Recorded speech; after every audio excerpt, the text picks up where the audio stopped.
Cyril Hanouna vient d'annoncer sur ses réseaux sociaux une nouvelle qui fait trembler tous les plus grands médias français. Il rachète H2O Productions, la société qui produit toutes ses émissions, au géant de l'audiovisuel, Banijay. À partir du 1er janvier 2026, il en deviendra l'unique propriétaire et sera seul maître de ses programmes et par la même occasion, il obtiendra l'entièreté des bénéfices générés par ses émissions. Mais ce rachat, c'est bien plus qu'un simple coup d'éclat médiatique. C'est la dernière pièce d'un empire financier que Cyril Hanouna a construit pendant plus de 20 ans. Un empire qui lui permet désormais de peser plus de 85 millions d'euros de fortune personnelle. Aujourd'hui, je vais pas vous raconter l'histoire de l'animateur controversé que tout le monde connaît. Je vais vous montrer comment un gamin qui vivait dans un 4 pièces coupé en deux, qui enchaînait les petits boulots à 5 € de l'heure, est devenu le présentateur télé le mieux payé de France, à la tête d'une machine audiovisuelle qui génère 40 millions d'euros de chiffre d'affaires par an. Comment il a multiplié ses revenus par 1000 en 10 ans et comment il a structuré son patrimoine avec des holdings, des SCPI et de l'immobilier de luxe. Voici la véritable histoire de la fortune de Cyril Hanouna. En ce 23 septembre 1974, Ange et Esther Hanouna accueillent leur deuxième enfant qui n'est d'autre que Cyril Hanouna. Cyril, Yael, sa sœur et leurs parents vivent au Lilas dans un appartement de 4 pièces divisé en deux. En fait, la moitié est réservée au cabinet médical de son père et la petite famille vit dans l'autre moitié de l'appartement. Cyril commence donc sa vie dans un environnement assez modeste où toute sa famille se partage un demi-appartement. Et quand on met ça en perspective avec sa fortune d'aujourd'hui, eh bien on se rend compte du chemin parcouru. La petite famille ne vit pas dans le luxe ni dans le confort et surtout, ils n'ont aucun réseau dans les médias. Mais rien ne décourage Cyril. Mais à l'école, pour Cyril, c'est vraiment pas ça. En fait, Cyril s'en fout des cours, tout ce qui l'intéresse, c'est faire marrer ses potes. Il se fait beaucoup engueuler par ses parents pour ses mauvaises notes, surtout par son père, Ange, qui rêve le voir devenir médecin comme lui. Malgré 2 années redoublées au lycée, Cyril va finir par avoir son bac, un bac scientifique, et une fois son bac en poche, il décide de s'inscrire à la fac pour rassurer ses parents. Mais Ange l'a déjà compris, son fils ne deviendra pas médecin. Son père ne croit pas des masses dans sa réussite dans le monde de la télévision. Il n'arrête pas de répéter à son fils qu'il ne connaît personne dans ce milieu et que c'est un milieu très fermé. Alors à la place, Cyril Hanouna va étudier l'économie et la gestion à la fac. Puis il va s'inscrire dans une formation pour devenir expert comptable à l'INTEC. On a du mal à imaginer Cyril Hanouna comptable et pourtant c'est le chemin qu'il a pris à ses 18 ans. Mais il ne perd quand même pas de vue son rêve de devenir animateur télé. Entre 18 et 25 ans, Cyril enchaîne les petits boulots mal payés. Il fait des dizaines de petits boulots comme distributeur de prospectus pour une banque, vendeur dans un magasin de golf et animateur de colonies de vacances. Bref, il se débrouille comme il peut. À l'époque, dans les années 90, ces petits jobs rapportaient entre 30 et 50 francs de l'heure, soit pas grand chose. Pour les colonies de vacances, il gagnait environ 250 à 350 € par semaine. À ce moment-là, il vivait vraiment au jour le jour. Il ne gagnait pas assez pour mettre de côté, il vivait encore chez ses parents en Seine-Saint-Denis et il n'avait pas les moyens d'avoir son propre appartement. Et en plus, il dépensait tout ce qu'il gagnait. Il dépensait dans des fringues, dans des sorties, il ne mettait rien de côté. Après, on peut pas lui en vouloir. À l'époque, le fait d'investir son argent n'était pas aussi accessible qu'aujourd'hui et surtout, la chaîne Hugo Finance pour apprendre à investir en bourse n'était pas encore lancée. À 19 ans, en 1993, il se fait remarquer pour la première fois dans le public de l'émission Le Juste Prix sur TF1. Avec son pote, ils font tellement de bruit dans le public que le présentateur Philippe Risoli décide de le faire venir sur le plateau. Venez là, venez les deux là. Les deux, venez voir. Je vais vous montrer pour. Venez tous les deux, oui, tous les deux, venez. Alors vous allez me faire la même ambiance, on va faire une petite interview de Carlos et vous me faites la même ambiance que celle que vous mettez dans le public actuellement. Hein. Carlos, bonjour. Bonjour Philippe. Vous venez d'où Carlos? Je viens de Berlétan.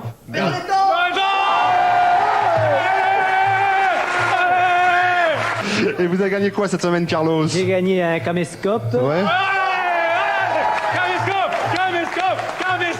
et un équipement d'équitation. D'accord. C'est la première fois qu'on voit Cyril Hanouna à la télé. En 1997, Cyril a 23 ans. Il décroche un stage non rémunéré chez Comédie, une petite chaîne du câble. Là-bas, il fait tout. Voix off, auteur, accessoiriste, et il touche environ 200 € par mois, soit quasiment rien. Mais Cyril le sait, avant d'espérer avoir un gros salaire, il doit se faire un réseau.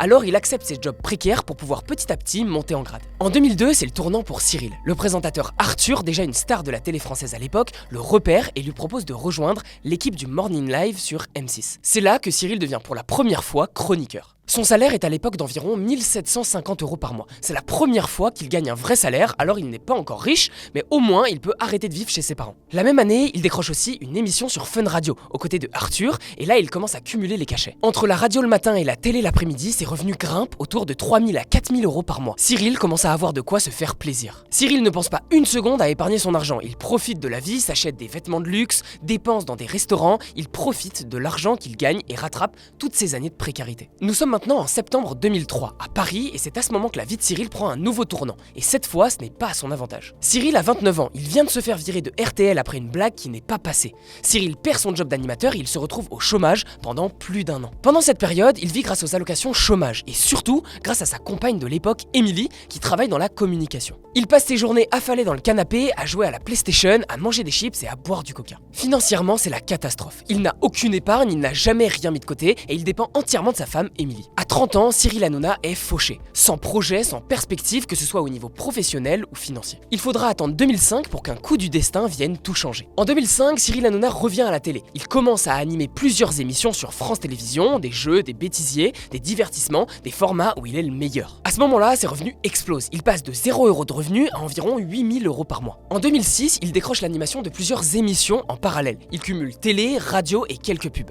Ses revenus grimpent à plus de 15 000 € par mois. Cyril Hanouna est de retour. Pour la première fois, Cyril commence à vraiment très bien gagner sa vie. Mais il fait toujours pas attention à son argent et il dépense quasiment tout ce qu'il gagne dans des voyages, dans des voitures et dans des restaurants. En 2008, il anime l'émission Ça se discute sur France 3 et son cachet atteint les 20 000 € par mois. Mais Cyril n'a toujours pas de patrimoine. Il reste un animateur télé qui gagne très bien sa vie, mais qui dépense la majorité de ce qu'il gagne. Mars 2010, Cyril Hanouna a 36 ans. C'est là qu'il prend la décision qui va changer sa vie financière. Il crée sa propre société de production, H2O Production. Mais attention, il la crée pas tout seul. Il s'associe avec le groupe Ava, contrôlé par Yannick Bolloré, le fils de Vincent Bolloré. La répartition du capital est de 51% pour Ava et 49% pour Cyril. Mais alors pourquoi c'est un coup de génie de l'animateur télé? Parce qu'au lieu de juste toucher un salaire d'animateur, Cyril devient aussi producteur. Il va toucher à la fois un cachet pour animer, mais aussi les bénéfices générés par la société. C'est là que Cyril passe d'un statut de salarié qui touche un très bon salaire à un statut d'entrepreneur qui touche des dividendes. Le 1er avril 2010, H2O produit la première émission de Touche pas à mon poste sur France 4. Le concept est simple, un talk show décalé avec des chroniqueurs qui débattent de télé, de buzz et de tout et n'importe quoi. Au début, les audiences sont correctes sans être exceptionnelles, mais H2O commence à générer pas mal de chiffre d'affaires. La première année, H2O réalise environ 5 millions € de CA,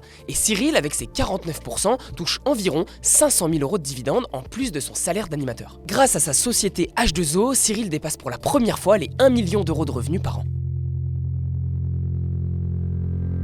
En 2012, TPMP cartonne, les audiences explosent et Vincent Bolloré, qui vient de racheter Direct 8, veut absolument garder sa nouvelle poule aux œufs d'or. Et c'est là que Cyril fait son premier vrai gros coup financier. Il vend 92% de ses parts de H2O à Banijay, le géant de la production dirigé par Stéphane Courby. Le montant exact n'a jamais été dévoilé, mais selon plusieurs estimations, Cyril aurait encaissé entre 20 et 30 millions €, en partie en cash et en partie en actions Banijay, un montage classique qui lui permet de rester dans le jeu et de profiter de la croissance future du groupe. À 38 ans, Cyril Hanouna devient multimillionnaire.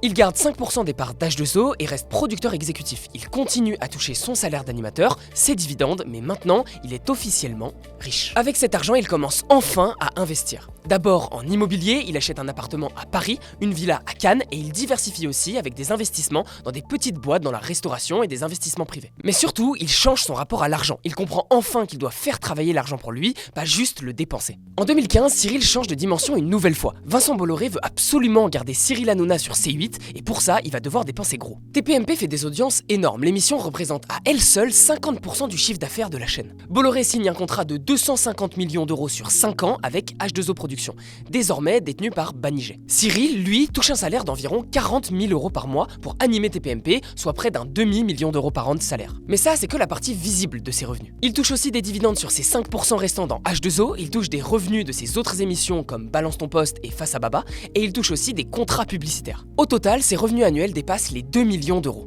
À 41 ans, Cyril Hanouna gagne plus en un an que ce qu'il gagnait en 10 ans au début de sa carrière. En 2019, Cyril vend ses 5% restants dans H2O. Il ne possède juridiquement plus rien dans sa société de production, mais il encaisse encore plusieurs millions d'euros grâce à cette vente. Et surtout, il reste l'homme clé. Banijay a besoin de lui parce que sans Cyril, H2O ne vaut plus rien. Il a tout négocié, des contrats d'exclusivité, un salaire confortable et surtout la liberté créative totale dans tous ses projets. En 2019, sa fortune personnelle est estimée à environ 50 millions d'euros. Son patrimoine est réparti dans de l'immobilier, des investissements privés, des liquidités, bref, Cyril commence à construire son empire financier. Entre 2020 et 2024, Cyril Hanouna ne se compte plus d'être juste animateur télé. Il devient un véritable homme d'affaires. Ses revenus continuent d'exploser. Entre son salaire pour TPMP, ses émissions annexes sur C8, son émission radio sur Europe 1 et ses différents contrats publicitaires, il gagne désormais entre 2 et 3 millions d'euros par an. Mais surtout, il structure son patrimoine très intelligemment. En 2009 déjà, il avait créé V2H, sa holding personnel, une société qui lui permet de centraliser tous ses investissements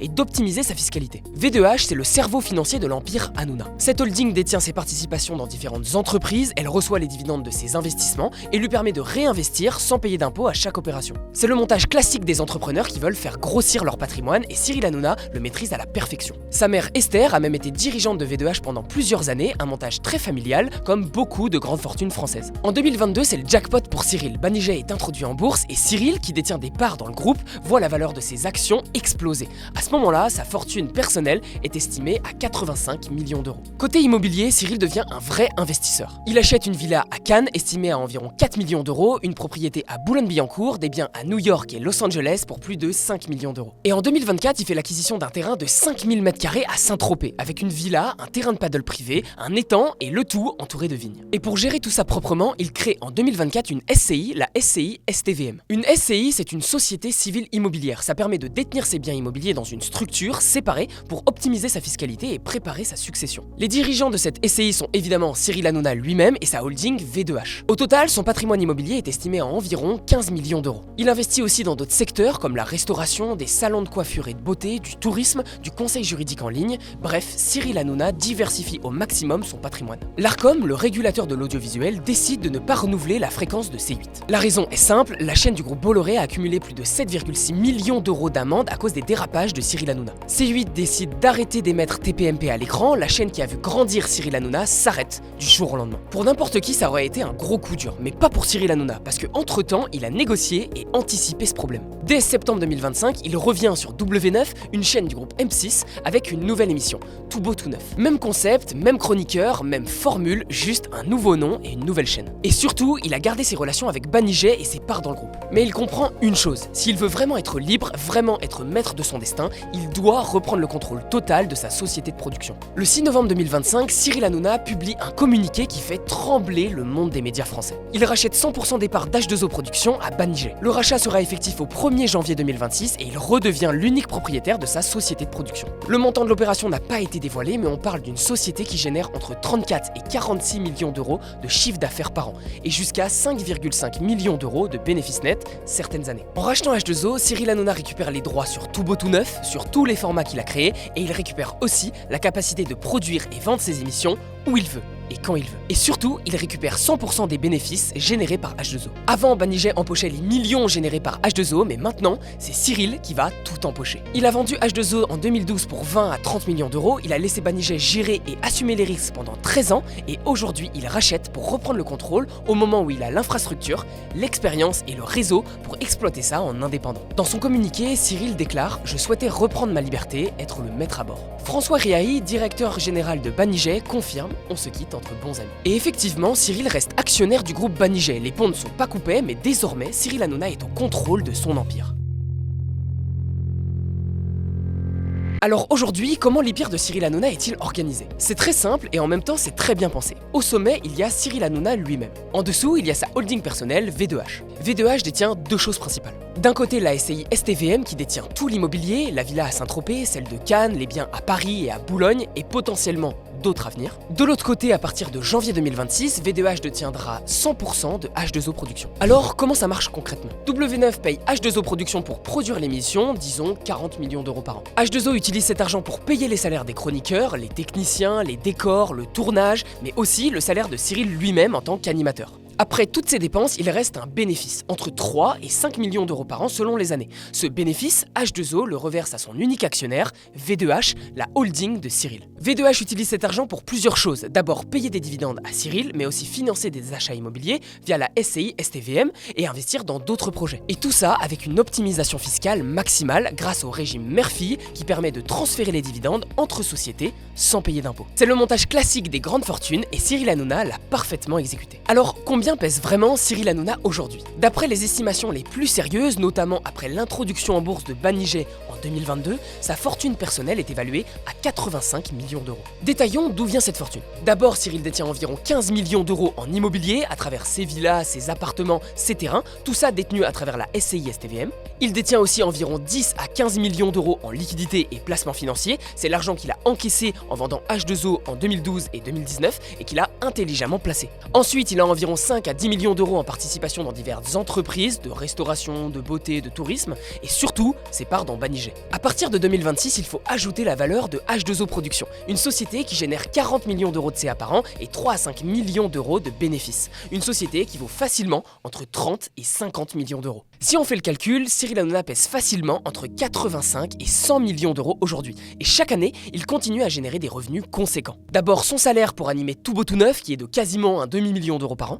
Ses dividendes de H2O qui peuvent être estimés entre 3 et 5 millions d'euros par an. Et ses revenus annexes, donc la radio, la pub, les contrats, sont d'environ 500 000 euros par an. Cyril Hanouna a donc entre 4 et 6 millions d'euros de revenus annuels. À 50 ans, Cyril Hanouna gagne en un an ce que la plupart des Français ne gagneront jamais en toute une vie. On arrive à la fin de cette vidéo sur la fortune de Cyril Hanouna. L'histoire de Cyril Hanouna, c'est l'histoire d'un gamin qui vivait dans un 4 pièces coupé en deux au lilas, qui gagnait 5 € de l'heure à distribuer des prospectus, qui a passé 1 an et demi au chômage à 30 ans sans un sou en poche, qui aujourd'hui à 50 ans pèse 85 millions d'euros et contrôle un empire audiovisuel qui génère 40 millions d'euros de chiffre d'affaires par an. De 0 à 85 millions d'euros, de vendeur de prospectus à patron d'empire, Cyril Hanouna n'est pas juste un animateur télé controversé. C'est un homme d'affaires qui a su construire un patrimoine de plusieurs dizaines de millions d'euros en seulement 10 ans. Qu'on l'aime ou qu'on le déteste, financièrement, Cyril a réussi son pari. C'était l'histoire de la fortune de Cyril Hanouna. J'espère que cette vidéo vous aura plu, dites-moi en commentaire ce que vous en avez pensé et proposez-moi d'autres personnalités sur lesquelles vous aimeriez que je fasse ce concept. Et si vous voulez savoir dans quoi investissent les plus grands investisseurs du monde, je vous conseille d'aller voir cette vidéo.